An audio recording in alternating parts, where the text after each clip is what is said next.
राजस्थान प्रदेश के सभी विद्यार्थी परीक्षार्थी जो व्याख्याता और वरिष्ठ अध्यापक की तैयारी करने वाले हैं, उन सभी विद्यार्थियों का साहित्य क्लासेज चैनल में हार्दिक स्वागत, हार्दिक अभिनंदन। प्रिय विद्यार्थियों, हिंदी साहित्य यानी हिंदी से वरिष्ठ अध्यापक और व्याख्याता, इसमें कौन कौन से चैप्टर आपके कॉमन है, इसके संबंध में अपन ने इस वीडियो से पहले जाना कि कौन कौन से चैप्टर है वो आपके समान है। तो उन्हीं को आधार रखते हुए हम अभी व्याख्याता और वरिष्ठ अध्यापक दोनों के जो कॉमन चैप्टर हैं, कॉमन टॉपिक है, उनके आधार पर अध्ययन करना शुरू करेंगे, ताकि वरिष्ठ अध्यापक के लिए भी और व्याख्याता हिंदी के लिए भी समान रूप से उपयोगी हो। हिंदी साहित्य का इतिहास जो कि आपके दोनों में है, थोड़ा सा मैं आपसे इसकी भूमिका के बारे में बताना चाहूंगा कि जब भी अपने 5 वीडियो हो जाएंगे, 5 वीडियो के बाद में अपन एक टेस्ट का आयोजन रखेंगे और उस टेस्ट के आयोजन में किसके कितने अंक आ रहे हैं वो आप विद्यार्थी सभी वहीं आप अपने आप ही चेक कर पाएंगे। इस प्रकार की व्यवस्था भी करेंगे। इसके अलावा अपने व्हाट्सएप के ग्रुप पहले से बने हुए हैं कंपटीशन क्लासेज के, और भी व्याख्याता और वरिष्ठ अध्यापक के नाम से भी अपने ग्रुप बने हुए हैं। उन ग्रुप्स में भी आप शामिल हो सकते हैं। किसी प्रकार की कोई फीस नहीं है, विद्यार्थियों की सुविधा के लिए। और हम ये चाहते हैं कि हमारा जो ज्ञान है वो हिंदी साहित्य के विद्यार्थियों को मिले, और आपकी सफलता को सुनिश्चित करने में, आपके भविष्य को बनाने में हमारे वीडियोज यदि काम आते हैं तो हम इसके लिए अपना एक अहोभाग्य समझेंगे। यानी आज जो है वो हम पढ़ेंगे क्या, इतिहास क्या है और हिंदी साहित्य के इतिहास लेखन की परंपरा आज हम शुरुआत कर रहे हैं। यानी हिंदी साहित्य का जो सिलेबस है उसकी शुरुआत कर रहे हैं। और वैसे भर्ती बहुत बड़ी आने वाली है, तो इस भर्ती में आपके लिए यूं कह सकते हैं कि हिंदी साहित्य का इतिहास तो हर तरह के लिए आता है। जैसे आप चाहे नेट करना चाहते हैं तो उनके लिए आता है, कॉलेज व्याख्याता के लिए आता है, स्कूल व्याख्याता के लिए आता है, वरिष्ठ अध्यापक के लिए भी पूछा जाता है। तो हिंदी साहित्य का इतिहास यानी ये जो टॉपिक है वो इस प्रकार का टॉपिक है जो कॉमन टॉपिक है, और इसमें बहुत ही ऑथेंटिक बुक्स के आधार पर आपके लिए ये जो लेसन्स है वो बनाए जा रहे हैं, प्रस्तुत किए जा रहे हैं। आप इनको उतार भी सकते हैं, कॉपी में उतार सकते हैं, और नियमित रूप से आपके लिए ये टेस्ट लेकर आऊंगा। और उम्मीद करता हूं कि मेरे ये जो वीडियो है आपके लिए बहुत ही अच्छे कामयाब होंगे, और जो मैं आपको नंबर बताऊं उस नंबर पे आप ऐड भी कर सकते हैं। आज हम जो पढ़ेंगे इसके लिए थोड़ा सा मैं आपको बता दूं कि आज हम पढ़ेंगे इतिहास क्या है, और उसके अलावा हिंदी साहित्य के इतिहास लेखन की परंपरा। हिंदी साहित्य के इतिहास लेखन की जो परंपरा है उसके बारे में भी पढ़ेंगे, और हिंदी साहित्य का इतिहास किस प्रकार, जैसे जो जितने भी, जैसे आदिकाल है, भक्तिकाल है, रीतिकाल है, आधुनिक काल है, इन सब का अध्ययन हम करेंगे। इसके अलावा जितने भी जो साहित्य की विधाएं हैं, उपन्यास है, संस्मरण है, यानी नाटक है, एकांकी है, हिंदी साहित्य की जितनी भी विधाएं हैं, काव्य शास्त्र है, इन सभी का अध्ययन हम निश्चित रूप से नियमित रूप से करते रहेंगे। तो आप मेरे साथ बने रहें, चैनल को सब्सक्राइब और लाइक अवश्य करें। तो चलिए आज के इतिहास को, आज के लेसन को शुरू करते हैं। सबसे पहले हम देखते हैं कि इतिहास क्या है। इसके बारे में जब हम पढ़ेंगे तो इतिहास क्या है। यूनानी विद्वान हेरोडोटस के अनुसार इतिहास एक वैज्ञानिक एवं मानवीय विधा है। ये क्या है, जैसे इतिहास से संबंधित हमारी भूमिका है कि उक्त विद्वान ने ईसा पूर्व 6वीं शताब्दी में ये इतिहास का अर्थ बताया था। हेरोडोटस ने 6वीं शताब्दी ईसा पूर्व में ये कहा था कि इतिहास एक वैज्ञानिक एवं मानवीय विधा है। हेरोडोटस के अनुसार इतिहास क्या है। इतिहास प्राकृतिक परिवर्तनों की प्रक्रिया को मनुष्य के संदर्भ में तर्क संगत बनाकर स्पष्ट करता है। उक्त इतिहासवेता के पश्चात विभिन्न विद्वानों ने इस संबंध में अपने अपने विचार व्यक्त किए हैं। हेरोडोटस के बाद में, हेरोडोटस को इतिहास का जनक कहा जाता है, तो हेरोडोटस के बाद में जैसे हिगल ने इतिहास को क्या बताया। हिगल ने कहा है कि इतिहास केवल घटनाओं का प्रस्तुतिकरण नहीं है, अपितु उनके भीतर छिपे हुए कार्य कारण संबंध को स्पष्ट करके मानव चेतना के विकास में भी सहायक है। इसके अलावा डार्विन ने क्या कहा है। डार्विन ने कहा है कि इतिहास मानव स्थिति का यथार्थ एवं विकासवादी दृष्टिकोण है। इन दो विद्वानों की जो प्रस्तावना या इन दो विद्वानों की इतिहास के संबंध में विचार पढ़ने के पश्चात हम देखते हैं कि अपना जो हिंदी साहित्य का इतिहास है वो क्या कहता है। हिंदी साहित्य का इतिहास क्या कहता है? हिंदी साहित्य के इतिहास में प्राचीन भारतीय इतिहासकार घटनाओं और तिथियों का संकलन के साथ ही मानव जीवन के स्थायी मूल्यों की परंपरा को खोजने में विश्वास रखते हैं।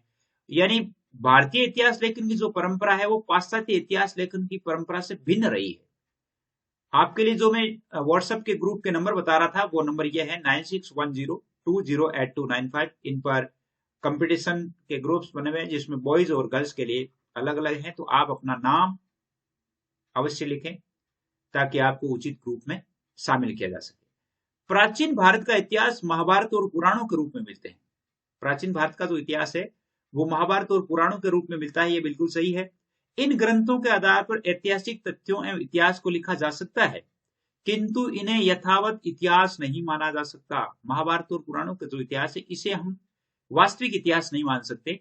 अतः हिंदी साहित्य का इतिहास लेखन से पूर्व ऐतिहासिक तथ्यों को ध्यान में रखना अत्यंत आवश्यक है। भाषा के साहित्य इतिहास में मनुष्य, समाज या उसका शासक प्रत्यक्ष रूप में नहीं रह करके रचनाओं के माध्यम से प्रस्तुत होता है, ये बिल्कुल सही है। भाषा साहित्य के इतिहास में वो जैसे मनुष्य है, समाज है या उसका शासक है वो हमारे सामने नहीं होता, लेकिन उन रचनाओं में उनका विवरण अवश्य होता है। तो उनके विवरण के आधार पर जो है हम उस तत्कालीन सामाजिक व्यवस्था का अध्ययन कर सकते हैं। तत्कालीन समाज में किस प्रकार की व्यवस्थाएं थी वो हम उस ऐतिहासिक पुस्तकों के माध्यम से यानी जान सकते हैं। तो इतिहास लेखन क्या है? ये एक दुधारी तलवार है जिस पर साहित्य के इतिहासकार को चलना होता है। साहित्यकार जो है वो अपना साहित्य लिखता है तत्कालीन परिस्थितियों को ध्यान में रखते हुए, तो उसे पग पग पे अपनी सावधानियां रखनी होती है। इसलिए साहित्य के इतिहास में मानवीय विकास के स्थूल और सूक्ष्म दोनों रूपों का विकासात्मक अध्ययन आवश्यक हो जाता है। देखिए, हिंदी साहित्य के इतिहास से संबंधित यदि कोई प्रश्न बनते हैं तो बहुत सारे, जैसे मान लो अभी अपन जो पढ़ रहे हैं इनमें से भी प्रश्न बन जाता है। कैसे बन जाता है कि इनमें से इतिहास की विशेषता नहीं है, या जैसे भारतीय इतिहास के बारे में कौन सी बात सही है, ये लाइन उठा के देती कि प्राचीन भारत का इतिहास महाभारत एवं पुराणों के रूप में मिलता है, क्या यह सही है? तो इस प्रकार की चीजें हैं वो अच्छी तरह से हमें ध्यान में रखनी होगी। आगे देखिए, इतिहास लेखन की परंपरा में हिंदी साहित्य के इतिहास लेखन की क्या परंपरा रही है?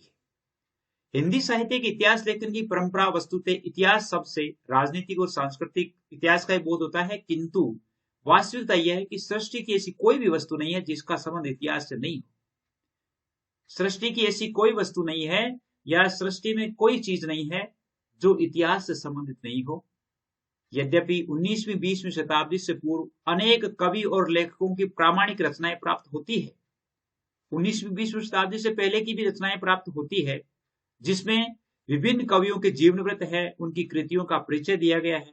जैसे 84 वैष्णव की वार्ता, 252 वैष्णव की वार्ता जो गोकुलनाथ की लिखी हुई है।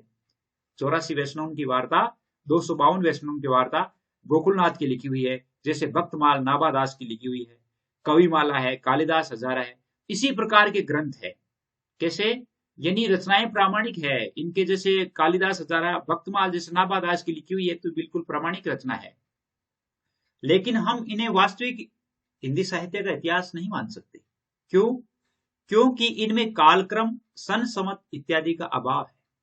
इनको जैसे 84 वैष्णव की वार्ता, 252 वैष्णव की वार्ता, भक्तमाल, कविमाला, कालिदास हजारा, इनको हम इतिहास नहीं मान सकते। क्यों? क्योंकि इनमें कालक्रम नहीं है, सन समत नहीं है। इसके कारण हम इन्हें इतिहास की संज्ञा नहीं दे सकते। इसका कारण यह है। इसके आगे यदि हम चलते हैं हिंदी साहित्य के इतिहास लेखन की परंपरा में, तो आगे चलते हैं तो देखिए, हिंदी साहित्य के ऐतिहासिक स्रोत क्या है। अब हिंदी साहित्य का जो इतिहास है इसके हम स्रोत कौन कौन सा है? एक स्रोत दो प्रकार के होते हैं। एक तो अंत्य स्रोत जिनको कह सकते हैं, अंत्य साक्ष्य और बाह्य साक्ष्य, दो तरह के होते हैं। अंत्य साक्ष्य में अब जैसे यहां से देखिए प्रश्न बनने स्टार्ट हो जाते हैं कि आपके अंत्य साक्ष्य स्रोत कौन से हैं, बाह्य साक्ष्य स्रोत कौन से हैं। अंत्य साक्ष्य स्रोत वो होते हैं उपलब्ध सामग्री के आधारभूत जो कृतियां हैं, ग्रंथ है, कवि है, लेखकों की फुटकर रचनाएं या प्रकाशित अप्रकाशित रचनाएं। अंत्य साक्ष्य में तो वो रचनाएं आती है जैसे कवि या लेखक की कोई फुटकर रचना है या कोई प्रकाशित रचना है या अप्रकाशित रचना है, वो अंत्य साक्ष्य में आती है। और बाह्य साक्ष्य में कौन सी आती है? जैसे कोई ताम्रपत्र है, शिलालेख है, कोई वंशावली है, जनश्रुति है, कहावतें हैं, ख्यात है, वचनिकाएं है, ये सब सामग्रियां हैं वो साहित्य के इतिहास की बाह्य साक्ष्य हैं। बाह्य इनके आधार पर भी हम साहित्य का जो है निर्धारण करते हैं, साहित्य का पता लगाते हैं। हिंदी साहित्य के अंत्य साक्ष्य स्रोत कौन कौन से हैं? जैसे भक्तमाल है, भक्त नामावली सॉरी, भक्तमाल जो ध्रुवदास की लिखी हुई है, काव्य निर्णय भिखारीदास की लिखी हुई है, सुंदरी तिलक हरिश्चंद्र की लिखी हुई है, कवित्र रत्नाकर मातादीन मिश्र की लिखी हुई है, ये अंत्य साक्ष्य स्रोत के अंतर्गत आते हैं।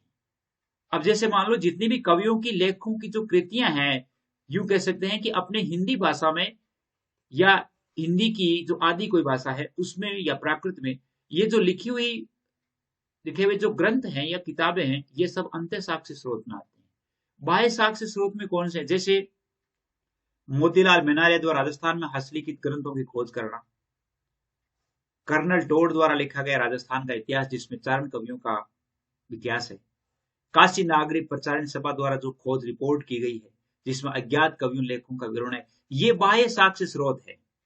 यानी इन्होंने क्या है कि जैसे मान लो ताम्रपत्र है, शिलालेख है, वंशावलियां हैं, जनश्रुतियां हैं, कहावतें हैं, इनके आधार पर इन्होंने एकत्रित किया है, इनके आधार पर इन्होंने एकत्रित किया है, इसलिए इनको क्या माना गया है?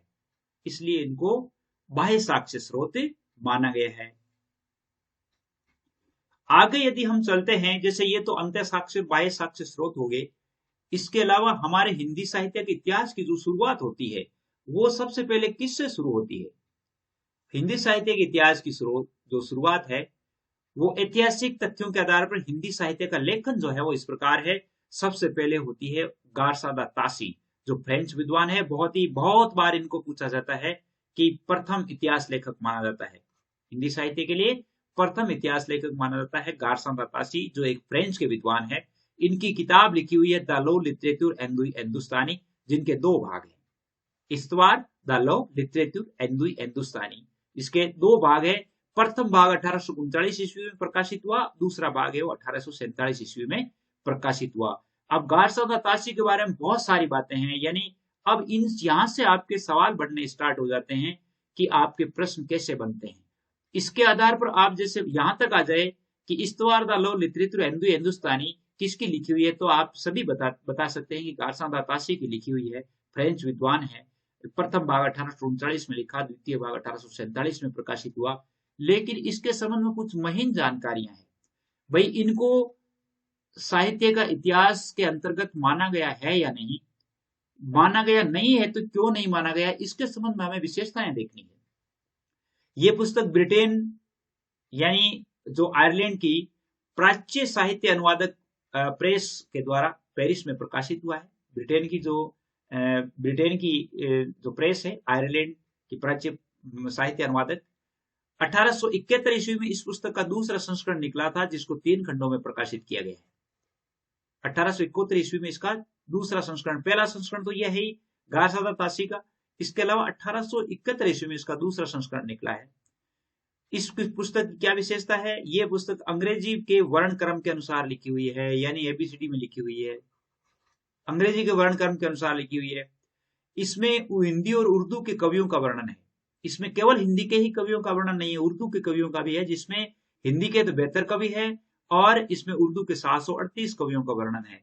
इसलिए हम इसको हिंदी साहित्य के इतिहास लेखन में शामिल नहीं कर सकते। इसके लिए और भी कई कारण है।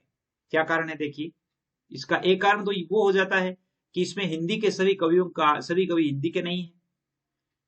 इसे हिंदी साहित्य या हिंदी के इतिहास लेखन की परंपरा में नींव का पत्थर माना गया। देखिए, यहाँ ये बहुत ही आ सकता है प्रश्न कि किस पुस्तक को हिंदी साहित्य के इतिहास लेखन की नींव का पत्थर माना गया है, तो वो गारसादा तासी की पुस्तक है इस्तवार द लॉ लिटरेचर हिंदुस्तानी, फ्रेंच विद्वान के द्वारा लिखी हुई।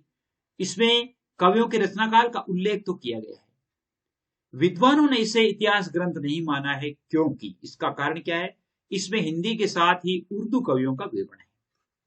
दूसरी बात, काल क्रम का अभाव है। रचना काल तो दिया हुआ है, लेकिन काल क्रम नहीं दिया गया है कि कौन से काल का कौन सा कवि है। अपन जब आगे रामचंद्र शुक्ल को पढ़ेंगे और भी अन्य कवियों को पढ़ेंगे, तो उन्होंने अपना अपना कालक्रम निर्धारित किया है।